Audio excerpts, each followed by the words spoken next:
Hey, what's going on, everybody? Special guest. It's Greg Madia, covers Virginia for the Daily Progress. Big time series for Miami, ranked number 8, Virginia number 3, top 10 series. Greg, how's it going? It's going well, and this is a big one. This is about as good as it gets for both clubs out of the gate. This is a big time series. Yeah, no doubt. So Miami 23-6, 10-2 in the ACC, leads the Coastal Division. Virginia just a game back, 9-3 in conference, 26-3. Miami's won 10 in a row. It's definitely, and if you kind of look at the rest of the Coastal, it definitely feels like this is going to be a big one. This is going to kind of determine, even though there's a lot of games left, the way the other teams are playing, the way these two teams are playing. Greg, let's get right into it. I want to break down hitters, pitchers, where Virginia has been strong. They lead the country in batting average, hitting 336. Let's start with the infield, start with third base, Jake Geloff, hitting 437, 10th in the country, leads the country in home runs and RBIs, 14 homers, 53 RBIs. What has he done so well? What makes him such a good player here? Yeah, he's been unbelievable. He swings with such force. I mean, you watch him, and he's not going to get cheated up there. It's a full throttle, full tilt swing. He's swinging for power, like you said. Leads the country homers, RBIs, also slugging percentage. When I looked earlier this week, he was 8th in the country in batting and on base percentage as well. I don't know if that's still the same, but it's a ridiculous season. He's probably at least right now, the front runner, the early front runner for the Golden Spikes Award, I would think, because of what he's done with his power numbers. And it's interesting. He played down the stretch last year and into the postseason for Virginia as a first baseman. And then his older brother graduated. He's now in the Oakland A's system and one of the better prospects with the Oakland A's, and actually slid into his older brother's spot at third base. And, Brian O'Connor thought the power would be there. I don't think anybody expected Jake Geloff to do what he's been doing now, but he's tearing the cover off the ball and really just a force in the middle of a relentless, unforgiving lineup for Virginia. That 1 through 9, they've got a lot of players that are having really good seasons. You touched on that swing is impressive, but just the 22 strikeouts, has 22 walks, so he's not striking out a ton. Also has a bunch of doubles there too. So certainly slugging 980, you take that all the time. What's the rest of the infield look like for Virginia there? Yeah, Devin Ortiz, that you guys are probably familiar with at this point. He's played in the league a long time, two-way standout, but plays primarily first base on the weekend. He pitched Wednesday against Liberty, got the win. So I assume if you see him on a mound this weekend, it'll probably be out of the bullpen for an inning or two. I would expect to see him more at first base or designated hitter role.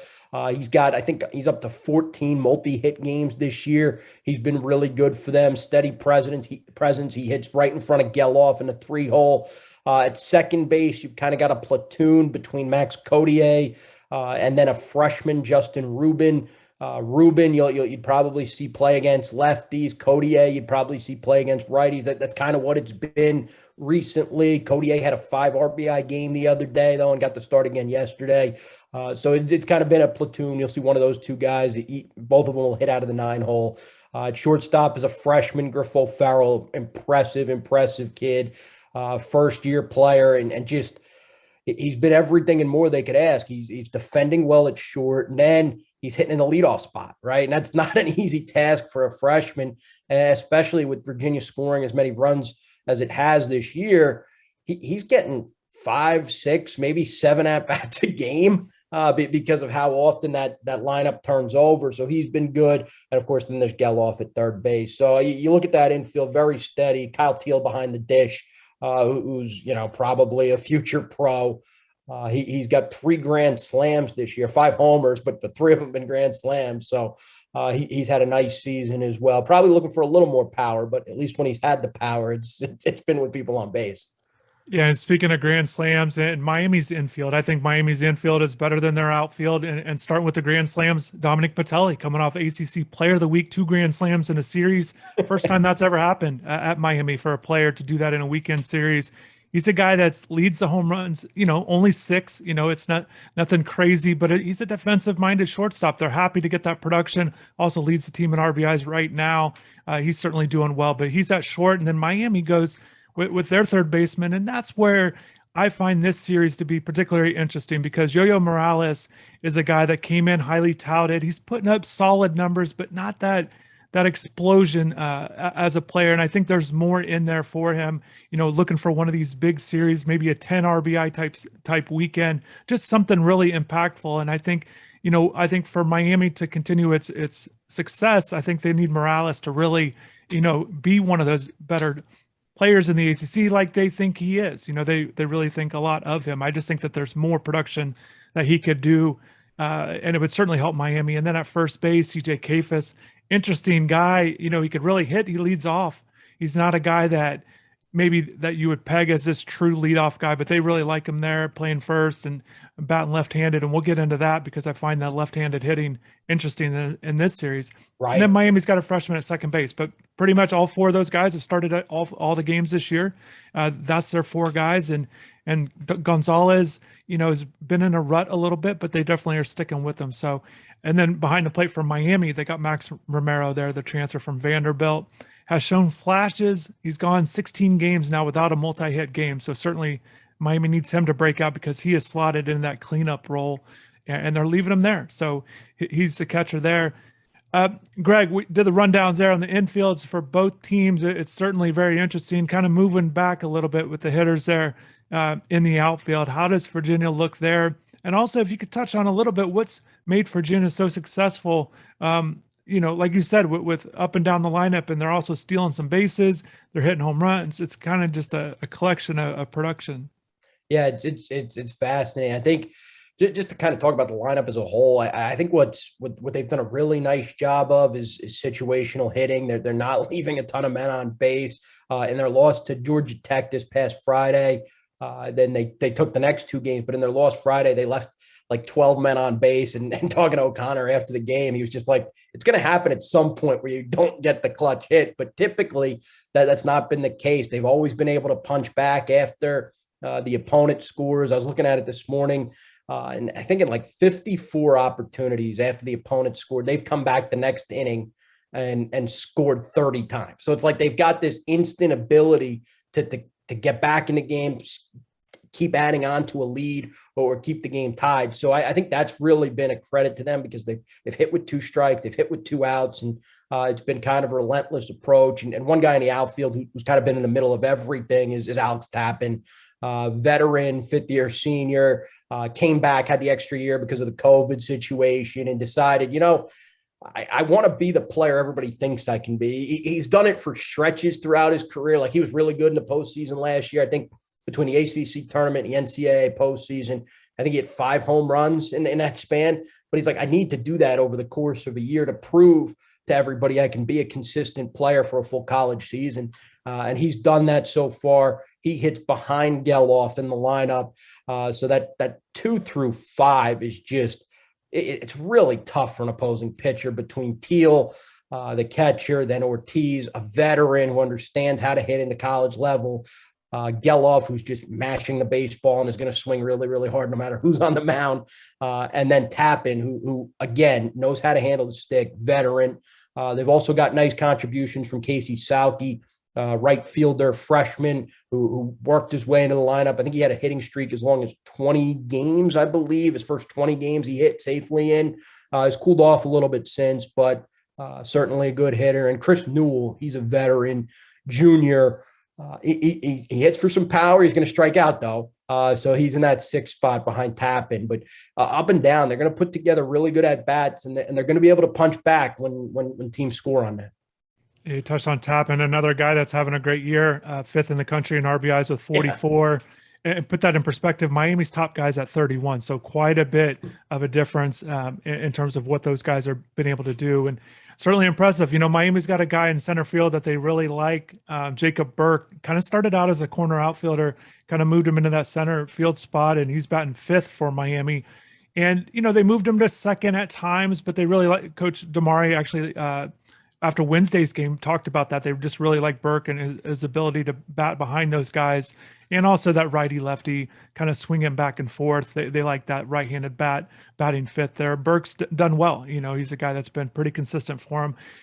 And from the left field, right field, Miami's got a freshman, Edgardo Villegas, had a huge game, 2 home runs on Wednesday. They like him in that 2 spot, and then that right field spot. If you haven't seen the news, Miami had freshman Lorenzo Carrier there earlier in the year, came out of the gate hot. It seems like he's going to miss the rest of the year. He hasn't played in about a month, but coach revealed that he's dealing with that shoulder injury. So disappointing from a Miami standpoint. They're just kind of rotate guys in there as well as DH.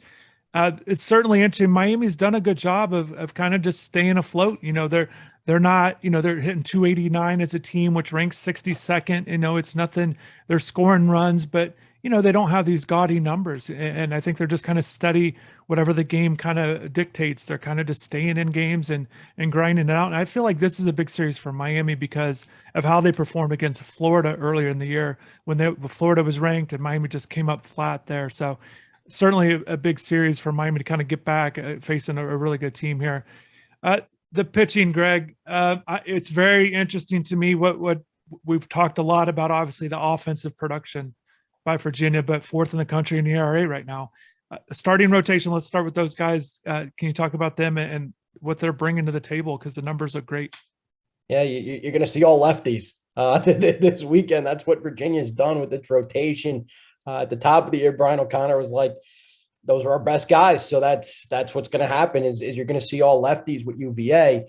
And then you'll start with Nate Savino, who's really put together a nice start to the season. Clearly the ace of the staff, I think.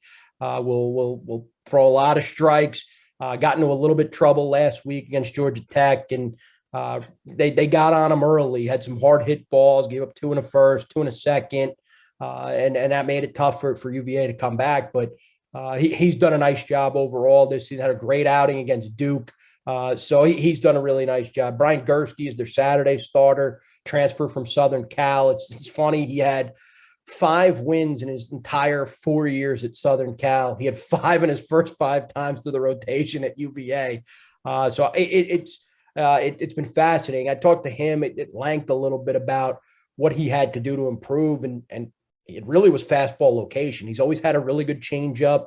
But he hadn't been able to locate the fastball. And that's something UVA's pitching coach, Drew Dickinson, said they thought they could tap into a little bit. And that's what O'Connor credits to Gursky's improvement and steadiness in the rotation. And then on Sunday, you'll see the 6'10" left-hander, Jake Berry. He was out of the bullpen earlier this year. UVA had Brandon Neek, a veteran guy, kind of as that Sunday starter, but didn't really pitch well against Wake didn't pitch well against Wake. Berry had started that week because Gursky was sick on the Saturday. And then this past weekend, they put Neek in the bullpen, moved Berry into the Sunday slot. And Berry, he's pretty good in his 2 starts. So you'll see those 3, all different types of arm slots. Berry, it may look like it may read 91, 92 on a radar gun, but because that ball is released so close to home plate, right, with that 6'10" and long wingspan, it probably gets on the hitters a little bit faster. So they feel pretty good about their rotation, and then the bullpen's been just as good as they found some guys they feel like they can lean on, including the backup quarterback for the football team, Jay Woolfolk. Yeah, it's certainly interesting, and from Miami's standpoint, Friday night, and just for the series again. So they're going 7 o'clock, 1 o'clock, Friday, Saturday, Sunday, first 2 games on ACC Network, the third one there on ACC Network Extra. That first game with Carson Palmquist, he's been really good. He had this 1 bad outing, but the strikeouts are there. He's the All-American closer, transfer, made the transition to being a starter. And he's a Friday night guy, and he's putting up big numbers. One thing about him, sometimes he gives up home runs a little bit. That'll be interesting to watch, a left-handed pitcher. But certainly he's going to be looking to set the tone for Miami. He's just one of those guys that can really pile up strikeouts, and that's what he'll be looking to do. And then on Saturday, it's been a freshman. Carson Ligon is done well. His numbers, his ERAs are under 1.5. all of his starts have come in the weekend, except for the first one. So he's done well, although he's gotten hit a little bit. I feel like that Saturday game will be interesting because Carson's been okay, but he's been able to work around some hits and some walks. So I wonder if he's going to either turn it around or if he gets hit a little bit more against a good hitting team here. And then for Miami, they're definitely hoping Alejandro Rosario can really click back into being a really good starter. Had a couple good outings. He's there on Sunday, so they're hoping he does well. And certainly, the starting pitching will be big in this one. No, I think so. I mean, I just, you look at it and Palmquist jumps off the stat sheet. And that's one thing Brian O'Connor said about Miami starters when we were asking him a little bit about it last night after the Liberty game. He was saying, they've probably got the best stuff UVA will have seen to this point. He thought that going into the Wake series, they handled Wake okay. And then I think probably the pitcher who had the most success was a reliever for Georgia Tech this past Friday. But other than that, they've hit who's been pretty good. And O'Connor thinks this is going to be their stiffest test to this point, especially with Palmquist leading the way on Friday night. And Miami, the guy that took over for Palmquist there on the back end, Andrew Walters, has been lights out. His numbers are better, I would assume, without really comparing him to at this point last year. But he's 9 for 9 in save opportunities, has not given up a run all season long. Only 3 hits, 16 and 2/3 innings, 31 strikeouts, and just 2 walks. So he's been lights out. Teams are hitting 0.57 on it. So right-handed guy, I liked him last year, even as a starter. He kind of moved into more of a bullpen guy, and he's just been lights out. So that will be interesting. And obviously, middle relief is always big. It's always tough to have really good middle relievers at the college level, but kind of bridging that gap to get to Walters. But he'll go in there, for more than one inning, and that's what Miami feels comfortable doing if they need to do that. So, Greg, any final words on this one? We did the rundown. I know we got to everybody, both sides of pitching, hitting. Any final thoughts on this one? No, I think kind of along those lines, what you're mentioning is, UVA hasn't been in a ton of those close games, right? The Georgia Tech series, the first and second game score-wise were close. The first game was close all the way through. The second game, Georgia Tech kind of chipped away, and they had to get good bullpen work from their guys in relief. But other than that, they really haven't been tested in that capacity. So I think that's going to be a huge thing this weekend is how are they going to play and maybe some tighter games with a team that has as much talent, it looks like, as UVA does. And it should be a good crowd. I'm guessing, the crowds have been pretty good this season. And obviously it's not a Florida type crowd type series, but certainly a big one. And Miami, just kind of recap, they've won 9 of the last 10 games in this series. So it'll be interesting. Friday night, get started. Greg, I thank you for joining me. It was great talking with you. And hopefully you have a good rest of the day, man. All right. Thanks for having me on, Christopher.